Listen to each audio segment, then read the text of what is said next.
고린도전서 15장. 성도 여러분, 내가 여러분에게 전파한 복음에 대해 여러분에게 알려드리려고 합니다. 여러분이 받아 그 안에 굳게 선 복음 말입니다. 내가 여러분에게 전파한 말씀을 굳게 붙들고 헛되이 믿지 않으면 여러분은 이 복음으로 구원을 얻습니다. 내가 받은 가장 중요한 것을 여러분에게 전해 주었습니다. 그리스도께서 성경에 기록된 대로 우리 죄를 위해 죽으신 것과 장사 지낸 바 되었다가 성경에 기록된 대로 3일 만에 다시 살아나셨다는 것과 그리고는 베드로에게 나타나시고 그 후에 12 제자에게 나타나시고 그 후에 한 번에 500명이 넘는 사람들에게도 나타나셨다는 사실입니다. 그 사람들 중에는 이미 죽은 사람들도 있지만 대부분은 아직도 살아 있습니다. 그 후에 야고보에게, 그 다음에 모든 사도들에게 나타나시고 맨 마지막으로 조사나와 같은 나에게도 나타나셨습니다. 나는 모든 사도들 중에서 가장 작은 사람입니다. 나는 과거에 하나님의 교회를 핍박했던 사람이기 때문에 사도라고 불릴 자격이 없습니다. 그러나 지금의 나는 하나님의 은혜로 된 것이므로 내게 베푸신 그분의 은혜가 헛되지 않습니다. 나는 다른 사도들보다 더 열심히 일하였습니다. 그러나 그 일은 내가 한 것이 아니라 나와 함께 하시는 하나님의 은혜로 한 것이었습니다.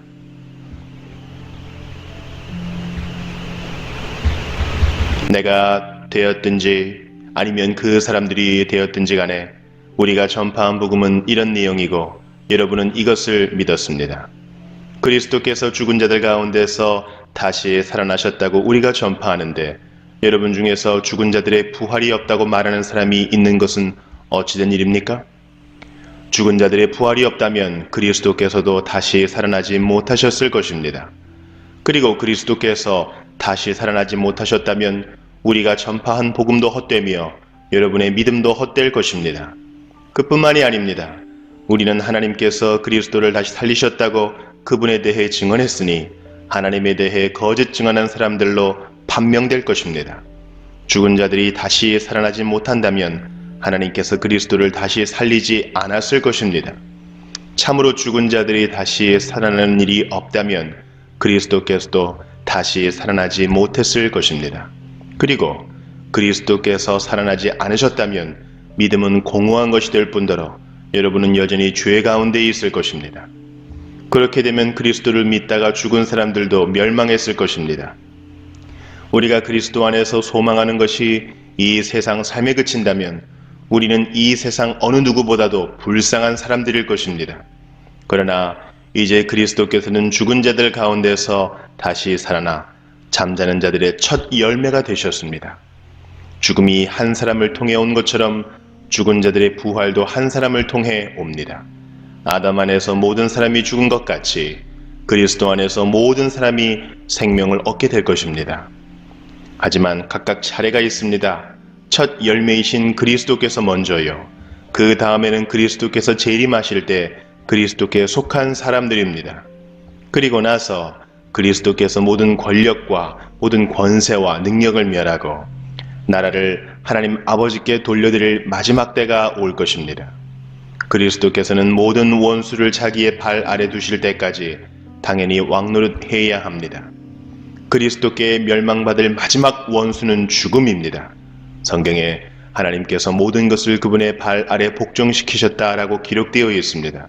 여기서 모든 것을 그분의 발 아래 복종시킨다고 할 때는 모든 것을 그리스도 아래 두신 하나님 자신은 그 안에 포함되지 않는다는 것이 분명합니다. 하나님께서 모든 것을 하나님의 아들 아래 복종시키실 때에는 아들 자신도 모든 것을 자기 아래 두신 아버지께 복종할 것입니다. 그리하여 하나님께서 우주의 주님으로서 만물을 지배하실 것입니다. 죽은 자들이 다시 살아나는 일이 없다면 죽은 자들을 위해 대리로 세례를 받는 사람들은 왜 세례를 받는 것입니까?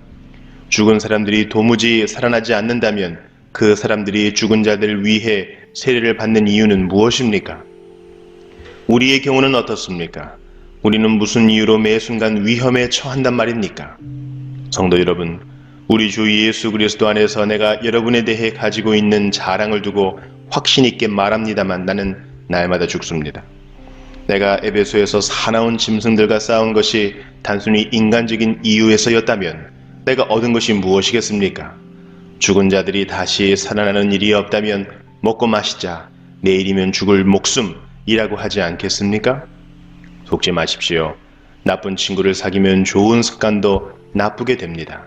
정신을 똑바로 차리고 죄 짓지 마십시오. 여러분 중에 하나님에 대해 무지한 사람들이 덜어 있어서 여러분이 부끄러운 줄을 알라고 이 말을 하는 것입니다. 그러나 죽은 자들이 어떻게 다시 살아나며 또 그들은 어떤 몸으로 나오게 되느냐라고 묻는 사람이 있을 것입니다. 참으로 어리석습니다. 여러분이 뿌리는 씨는 죽지 않으면 살아나지 못합니다. 여러분이 뿌리는 것은 다 자란 몸이 아니라 밀이든 그 밖에 다른 곡식이든 단지 그 씨일 뿐입니다. 그러나 하나님께서는 그분의 계획대로 뿌린 것에 몸을 주시며 씨앗 하나하나에 각각 알맞는 몸을 주십니다. 모든 육체가 똑같지는 않습니다. 사람의 육체가 있고 동물의 육체가 있으며 새의 육체가 있고 물고기의 육체가 있습니다. 또한 하늘에 속한 몸만 있는 것이 아니라 땅에 속한 몸도 있습니다. 그러나 하늘에 속한 영광과 땅에 속한 영광이 각각 다릅니다. 해와 달과 별의 영광이 각각 다르고 별들 사이에서도 그 영광은 각기 다릅니다.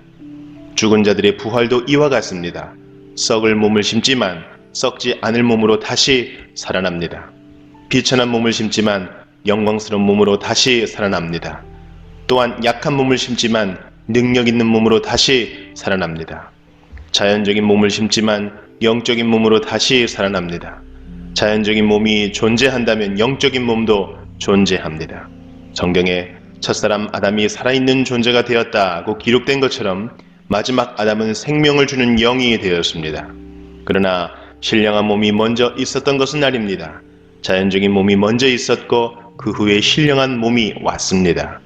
첫사람은 땅의 흙에서 나왔고 둘째 사람은 하늘에서 났습니다. 땅에 속한 사람들은 땅에 속한 그 사람과 같고 하늘에 속한 사람들은 하늘에 속한 그분과 같습니다. 우리가 땅에 속한 사람의 형상을 지니고 있는 것처럼 하늘에 속한 분의 형상을 지니게 될 것입니다. 성도 여러분, 내가 분명히 선언하거니와 육체와 피는 하나님의 나라를 상속받을 수 없으며 썩는 것은 썩지 아니하는 것을 상속받을 수 없습니다. 내가 여러분에게 비밀을 알려드리겠습니다. 우리는 다 잠잘 것이 아니라 변화될 것입니다. 마지막 나팔 소리가 울릴 때 눈 깜짝할 사이에 죽은 자들이 썩지 않을 몸으로 다시 살아나며 우리는 변화될 것입니다. 썩을 몸은 반드시 썩지 않을 몸을 입어야 하며 죽을 몸은 죽지 않을 몸을 입어야 합니다. 썩을 몸이 썩지 않을 몸을 입고 죽을 몸이 죽지 않을 몸을 입게 되면 승리가 죽음을 삼켜버렸다고 기록된 말씀이 사실로 드러나게 될 것입니다. 죽음아, 너의 승리가 어디 있느냐? 죽음아, 너의 찌르는 것이 어디 있느냐? 죽음이 찌르는 것은 죄이며 죄의 힘은 율법입니다. 그러나 우리 주 예수 그리스도를 통해 우리에게 승리를 주시는 하나님께 감사합니다. 그러므로 나의 사랑하는 성도 여러분, 굳게 서서 흔들리지 말고 항상 주님의 일을 위해 자신을 드리십시오. 주님을 위해 일한 여러분의 수고는 결코 헛되지 않는 것임을 기억하시기 바랍니다. 고린도전서 15장. 형제자매 여러분, 내가 여러분에게 전한 복음을 일깨워 드립니다. 여러분은 그 복음을 전해받았으며 또한 그 안에 서 있습니다. 내가 여러분에게 복음으로 전해드린 말씀을 헛되이 믿지 않고 그것을 굳게 잡고 있으면 그 복음을 통하여 여러분도 구원을 얻을 것입니다. 나도 전해받은 중요한 것을 여러분에게 전해드렸습니다. 그것은 곧 그리스도께서 성경대로 우리 죄를 위하여 죽으셨다는 것과 무덤에 묻히셨다는 것과 성경대로 사흘날에 살아나셨다는 것과 게바에게 나타나시고 다음에 12 제자에게 나타나셨다고 하는 것입니다. 그 후에 그리스도께서는 한 번에 500명이 넘는 형제 자매들에게 나타나셨는데 그 가운데 더러는 세상을 떠났지만 대다수는 지금도 살아있습니다.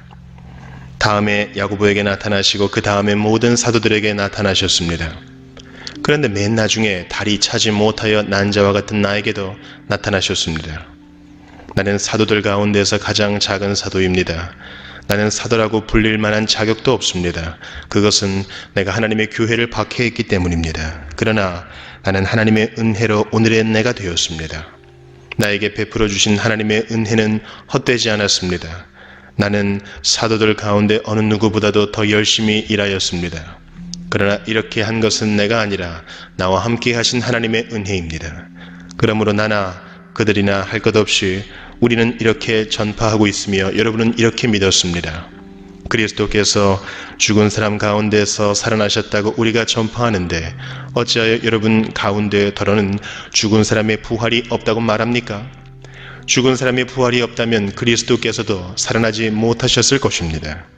그리스도께서 살아나지 않으셨다면 우리의 선포도 헛되고 여러분의 믿음도 헛될 것입니다. 우리는 또한 하나님을 거짓되이 증언하는 자로 판명될 것입니다. 그것은 죽은 사람이 살아나는 일이 정말로 없다면 하나님께서 그리스도를 살리지 아니하셨을 터인데도 하나님께서 그리스도를 살리셨다고 하나님에 대하여 우리가 증언했기 때문입니다. 죽은 사람들이 살아나는 일이 없다면 그리스도께서 살아나신 일도 없었을 것입니다. 그리스도께서 살아나지 않으셨다면 여러분의 믿음은 헛된 것이 되고 여러분은 아직도 죄 가운데 있을 것입니다. 그리고 그리스도 안에서 잠든 사람들도 멸망했을 것입니다. 그리스도 안에서 우리가 바라는 것이 이 세상에만 해당되는 것이라면 우리는 모든 사람 가운데서 가장 불쌍한 사람일 것입니다. 그러나 이제 그리스도께서는 죽은 사람들 가운데서 살아나셔서 잠든 사람들의 첫 열매가 되셨습니다. 한 사람으로 말미암아 죽음이 들어왔으니 또한 한 사람으로 말미암아 죽은 사람의 부활도 옵니다. 아담 안에서 모든 사람이 죽은 것과 같이 그리스도 안에서 모든 사람이 살아나게 될 것입니다. 그러나 각각 제 차례대로 그렇게 될 것입니다. 첫째는 첫 열매이신 그리스도요. 그 다음은 그리스도께서 재림하실 때에 그리스도께 속한 사람들입니다. 그때가 마지막입니다.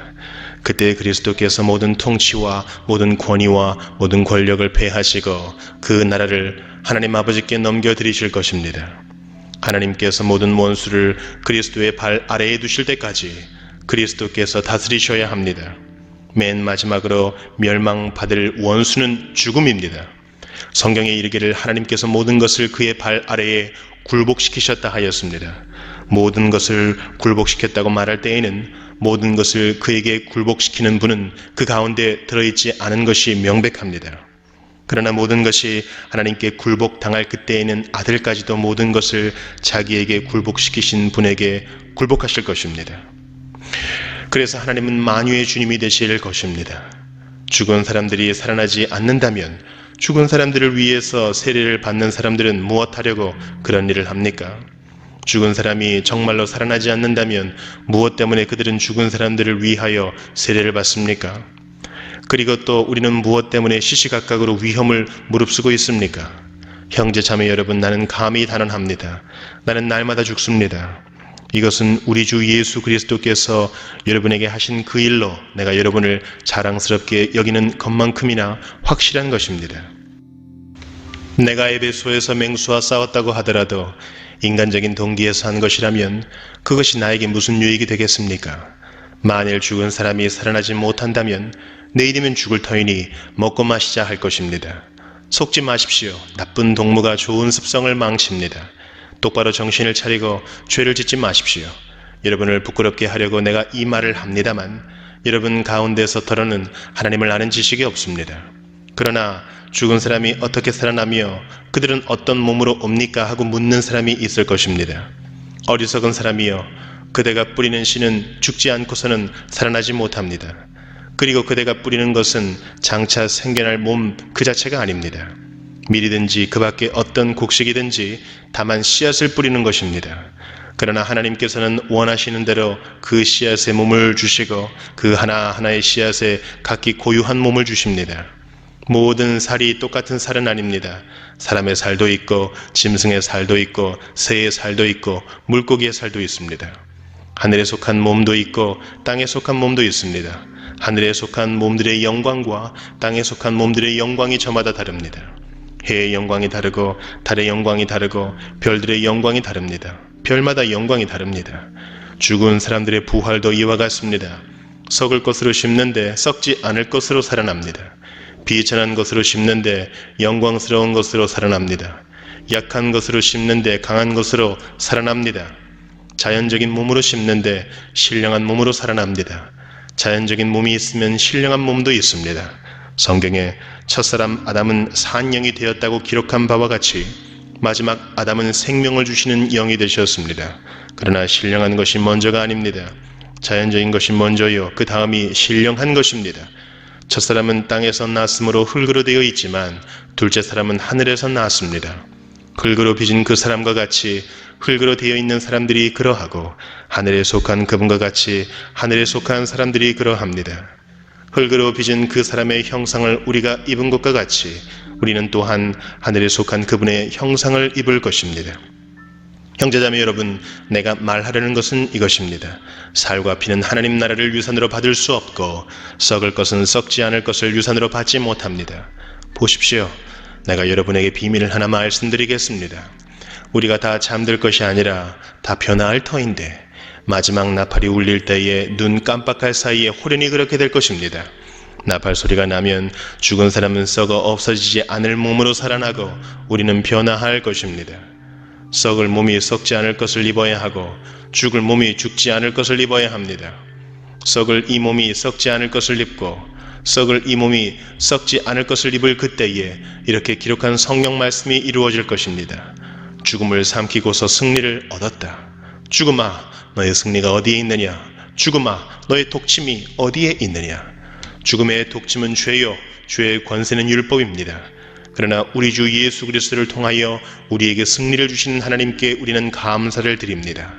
그러므로 나의 사랑하는 형제자매 여러분, 굳게 서서 흔들리지 말고 주님의 일을 더욱 많이 하십시오. 여러분이 아는 대로 여러분의 수고가 주님 안에서 헛되지 않습니다.